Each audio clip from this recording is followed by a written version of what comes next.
അമൃത സുരേഷിൻ്റെ മകൾ പാപ്പുവിൻ്റെ വീഡിയോ ഇന്നലെ കണ്ടിട്ടുണ്ടായി. ആ കുട്ടി എന്തൊക്കെയോ മനസ്സിൻ്റെ ഉള്ളിലുള്ള സങ്കടങ്ങളും പിന്നെ കുടുംബത്തിന് ഉള്ള സങ്കടങ്ങളും ഒക്കെ പറഞ്ഞു. ബാല അച്ഛൻ ചെയ്തതും കുഞ്ഞിലെയുള്ള ട്രോമ ഇതൊക്കെ കുട്ടി പറഞ്ഞിട്ടുണ്ടായി. അതിൽ കമൻ്റ് ഓരോരുത്തർ ഇട്ടിട്ടുണ്ടായി, 3 വയസ്സോ ഉള്ള സമയത്തുള്ള കാര്യങ്ങളൊക്കെ ഈ കുഞ്ഞിന് ഓർമ്മയുണ്ടാവുമോ? കുഞ്ഞിന് ഓർമ്മയില്ലെങ്കിലും അമ്മയും അമ്മമ്മയും പിന്നെ അഭിരാമിയും ഒക്കെ കൂടെ സംസാരിക്കുന്നത് കുഞ്ഞ് കേൾക്കുന്നുണ്ടാവാം. കാരണം അത്രയും അമൃത അനുഭവിച്ചു എന്നാണ് ആ കുഞ്ഞ് പറയുന്നത്. അമ്മയെ അടിക്കും, ഇതൊക്കെ ആ കുട്ടി പറയുന്നുണ്ട്. എന്തായാലും ഇന്നലെ ആ പാപ്പുവിൻ്റെ വീഡിയോ ഇറങ്ങിയതിന് ശേഷം ഇന്ന് രാവിലെ അമൃതയുടെ ഒരു വീഡിയോ കണ്ടു. ഒരുപാട് കാര്യങ്ങളൊന്നും അമൃത ബാലേനെ പറ്റി പറയുന്നത് കേട്ടിട്ടുണ്ടായിട്ടില്ല. പക്ഷേ ഇന്ന് അമൃത വളരെ സങ്കടത്തോടു കൂടി കരഞ്ഞ് ഒരു വീഡിയോ ഇട്ടിട്ടുണ്ടായി. ഇപ്പം അതിൻ്റെ കമൻറ്റ് ഓഫാണ്. പക്ഷേ അമൃതക്ക് സപ്പോർട്ടായിട്ട് തന്നെ എല്ലാവരും ആ കമൻറ്റിലിട്ടിരിക്കുന്നത്. അമൃത പറയുന്നത് 18 വയസ്സിൽ സ്നേഹിച്ച ഒരാൾ അന്ന് ഇപ്പോൾ നമ്മൾ പ്രേക്ഷകരൊക്കെ പറയുന്നത് പോലെ അവൻ വലിയ കോടീശ്വരനായതുകൊണ്ടോ അല്ലെങ്കിൽ ഫിലിമിൽ കയറിപ്പറ്റ എന്നൊക്കെയുള്ള ഒരു മോഹം വെച്ചിട്ടാണ് അവനെ പ്രേമിച്ച്, അങ്ങനെയൊക്കെയുള്ള ഒരു നെഗറ്റീവ് കമൻറ്റ് എപ്പോഴും അമൃതക്ക് നേരെയുണ്ട്.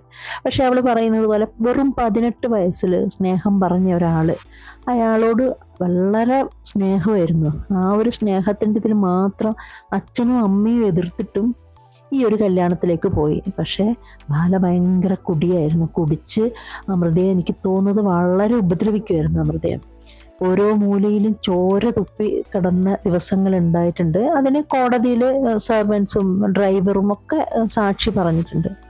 പിന്നെ ബാല പറഞ്ഞിട്ടുണ്ടായിരുന്നു അമൃതയുടെ ദേഹത്ത് കല്യാണത്തിൻ്റെ ദിവസം ഇട്ട സ്വർണം മുഴുവനും ബാല കൊടുത്തതാണ്. അപ്പോൾ ബാല ഒരു ചാരിറ്റി ചെയ്യുന്നു, നിഷ്കളങ്കനാണ് എന്നൊക്കെയുള്ള ഒരു പിന്നെ ധാരണയുള്ളത് കൊണ്ട് അമൃത കുറച്ചൊരു ജാടയിലൊക്കെ നടക്കുന്നത് കൊണ്ടും പിന്നെ അന്ന് അവർ പാവപ്പെട്ടവരായിരുന്നല്ലോ, അപ്പം ഇതൊക്കെ കൊടുത്ത് അമൃതയെയും കുടുംബത്തെയും രക്ഷിച്ചു എന്നുള്ളൊരു രീതിയിലായിരുന്നു ബാല പറഞ്ഞുകൊണ്ടിരുന്നത്. പക്ഷേ ഇന്ന് അമൃത പറയുന്നുണ്ട് അതിൻ്റെ ഇൻവോയ്സ് ഞാൻ തരാം, ഒരു സ്ഥലം വിറ്റിട്ട് ആലുക്കാസ് ജോസ്കോ എന്നോ അങ്ങനെയോ മറ്റോ എടുത്ത സ്വർണത്തിൻ്റെ ഇൻവോയ്സ് അവരുടെ കയ്യിലുണ്ടെന്ന്. അപ്പോൾ ഒരുപാട് കള്ളങ്ങൾ ബാല പറഞ്ഞിട്ടുണ്ട്. അല്ലെങ്കിൽ ഇങ്ങനെ പബ്ലിക്കായിട്ട് അമൃത വന്ന് പറയില്ലല്ലോ. കാരണം സെർവൻറ്റും ഡ്രൈവറും ഒക്കെ അമൃതനെ ഉപദ്രവിക്കുന്ന കണ്ടത് സാക്ഷി പറഞ്ഞിട്ടുണ്ടെന്ന്. പക്ഷേ സത്യം പറഞ്ഞു കഴിഞ്ഞാൽ നമ്മൾ മനസ്സിലാക്കേണ്ട ഒരു കാര്യം, എല്ലാവരും അമൃതയും അഭിരാമിയും ഒക്കെ ജാടയായി നടക്കുന്നത് കൊണ്ട് അവരെന്തോ വലിയ തെറ്റ് ചെയ്തു, അവർ പറഞ്ഞു പറയിപ്പിക്കേണ്ട കാര്യമൊന്നും ഇല്ല. ഇന്നത്തെ 12 വയസ്സുള്ള ഒരു കുട്ടിക്ക് ചുറ്റുപാട് നടക്കുന്നതും അമ്മ അനുഭവിക്കുന്ന വിഷമവും, അല്ലെ പാപ്പുവിനെ വളർത്താൻ വേണ്ടി അമ്മയും പിന്നെ ഇത്രയും ഒരു കാര്യങ്ങൾ ചെയ്ത് കൂടെ നിൽക്കുന്ന ആൻറ്റി അഭിരാമിയൊക്കെ ശരിക്കും ഈ പാപ്പുവിന് വേണ്ടി ജീവിക്കുന്നത് പോലെയാണ് ജീവിക്കുന്നത്. ഇതൊക്കെ ആ കുട്ടി കാണുന്നുണ്ടല്ലോ. പിന്നെ ഓരോ കേസിന്റെ സമയത്ത് പോകുമ്പോഴും അങ്ങനെ കുഞ്ഞു കുഞ്ഞു കാര്യങ്ങളൊക്കെ അമൃത പറഞ്ഞതുപോലെ 3-4 വയസ്സിലൊക്കെ കുട്ടികൾക്ക് ഒരുപാട് ഓർമ്മകളൊക്കെ, അതായത് നല്ല നല്ല ഓർമ്മയേക്കാൾ കൂടുതൽ ഇതുപോലെ ട്രോമ അനുഭവിച്ച ഓർമ്മകൾ എപ്പോഴും മനസ്സിലുണ്ടാവും. പിന്നെ ചിലവർക്കൊന്നും അറിയില്ല, ഒരു കുടിക്കുന്നയാള് ലഹരി അകത്ത് ചെന്ന് കഴിഞ്ഞാൽ എന്തൊക്കെ ചെയ്യൂ എന്നുള്ളത് അത് അനുഭവിച്ചവർക്കേ മനസ്സിലാവും. അമൃത ഇന്ന് ആ വീഡിയോയിൽ പറഞ്ഞപ്പോൾ എനിക്കത് മനസ്സിലാക്കാൻ പറ്റുന്നുണ്ട്. കാരണം ഒരു കുടിയൻ ചെയ്യുന്നത് ആ കുടിയന് പോലും അറിയില്ല ഞാൻ എന്താ ചെയ്യുന്നത് എന്നുള്ളത്. അങ്ങനെ ഒരു കുടിക്കുന്ന ഒരാളാവുമ്പോൾ അവർ മറ്റുള്ളവരെ പറ്റി കുറ്റം പറയാതിരിക്കണം. ഇന്നലെ പാപ്പു പറഞ്ഞപ്പോൾ തന്നെ അതിന് പാപ്പുവിനെ നെഗറ്റീവ് ആക്കുന്ന രീതിയിൽ കണ്ണിലൊക്കെ വെള്ളം വന്ന് ഒരു പാവം അച്ഛൻ്റെ ഇമേജ് വെച്ച് പാപ്പു ഇനി എനിക്ക് അപ്പയില്ല എന്നും പറഞ്ഞിട്ട് അതും പാപ്പുവിനെ നെഗറ്റീവ് ആക്കിയതല്ലേ. എന്നാ അവനും മിണ്ടാതിരിക്കാം ബാലയ്ക്ക്. കാരണം എൻ്റെ മോളാണ് പറഞ്ഞത്. പക്ഷെ അത് വളരെ സിനിമാറ്റിക് ആയിട്ട് ഇനി അപ്പയില്ല പാപ്പു നിന്റെ മുന്നിൽ ഞാൻ ജയിക്കണ്ട എനിക്ക് എന്നൊക്കെ പറഞ്ഞപ്പോഴെന്തായി, കുട്ടിയെ സൈബർ ബുള്ളിങ്ങിന് ഇട്ട് കൊടുക്കുകയാണ് അവൻ ചെയ്തത്. അത് സംഭവിച്ചു.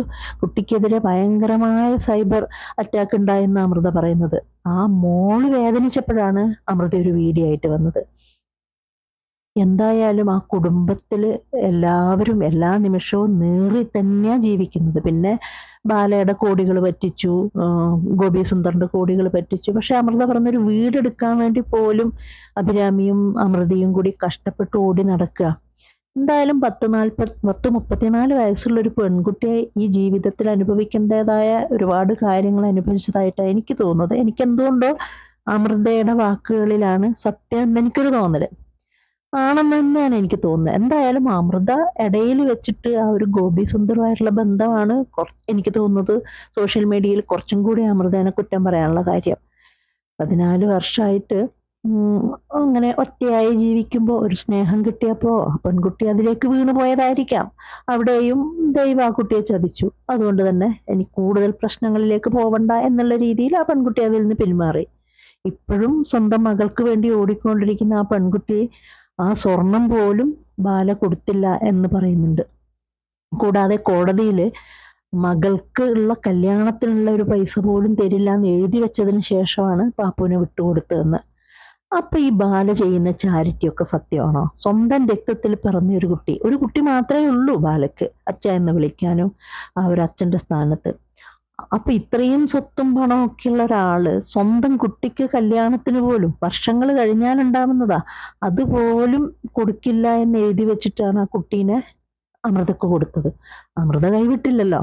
അമൃത മോളെ പൊന്നു പോലെ നോക്കി പഠിപ്പിച്ച്, പിന്നെ പാപ്പുവിന്റെ ആ ഒരു സംസാരത്തിലും പാപ്പുവിന്റെ ജീവിത രീതിയിലും അറിയാം പാപ്പുവിന്റെ അമ്മ അമൃതയും ആന്റി അഭിരാമിയും അമ്മമ്മയായ അവരുമൊക്കെ എത്ര ഭയങ്കര സ്നേഹിച്ചിട്ടാണ് അവളെ പാപ്പുവിനെ നോക്കുന്നത് എന്നുള്ളത് നമുക്ക് എല്ലാവർക്കും ആ വീഡിയോ ഒക്കെ കാണുമ്പോൾ അറിയാം. എന്തായാലും സത്യം അറിയാതെ നമ്മൾ ആരുടെ നേരെയും വിരൽ ചൂണ്ടരുത്. ആ കുടുംബം ജീവിക്കട്ടെ. പിന്നെ അമൃതക്കൊരു ഒന്ന് ആശ്വസിക്കാം. ലോകം മുഴുവനും കുറ്റപ്പെടുത്തിയാലും അമ്മയും അനിയത്തിയായ അഭിരാമിയും സ്വന്തം മോളും അമൃതയുടെ കൂടെ ഉണ്ടല്ലോ. പിന്നെ ആരെന്ത് പറഞ്ഞാലും അമൃത അതൊന്നും ചെവി കൊടുക്കാതെ പിന്നെ തളർത്താനും ആളുണ്ടാവും. അമൃതയും അഭിരാമിയും തളർന്നിരുന്നാല് പാപ്പുവിന്റെയും അമ്മയുടെയും കാര്യം എന്താ? അപ്പൊ അമൃത തളരാതെ ലോകരെന്ത് വേണേലും പറഞ്ഞോട്ടെ അമൃത. ഇവരാരും അമൃതയ്ക്ക് സപ്പോർട്ടായിട്ടോ അല്ല ഇവരാരും അമൃതയ്ക്ക് ഒരു വീടെടുക്കാനോ അല്ല പാപ്പുവിന്റെ ഒരു ആവശ്യത്തിനോ ആരും ഒന്നിനും ഉണ്ടാവില്ല. അതുപോലെ തന്നെ അവർ പറയുന്നതും അമൃതയുടെ ഒന്നിനും ഏശാൻ പാടില്ല. ഇപ്പോഴും അമൃത പറയുന്നുണ്ട് ബാലയുടെ കൂടെ നിന്നപ്പോഴുള്ള ദേഹത്ത് പോലുമുള്ള കലകൾ ലേസർ ചെയ്താ ഇപ്പം മാറ്റുന്നതെന്ന്. അപ്പം മനസ്സിലുള്ള കലകൾ എങ്ങനെയായിരിക്കും അമൃത മാറ്റുന്നത്? ദേഹത്ത് വന്ന കല ലേസർ ചെയ്തിട്ട് കളയാം. അമൃതയുടെ മനസ്സിനേറ്റ മുറിവുകൾ ഏത് ലേസറിനെ കൊണ്ട് നമുക്ക് മായ്ച്ചെടുക്കാൻ പറ്റും?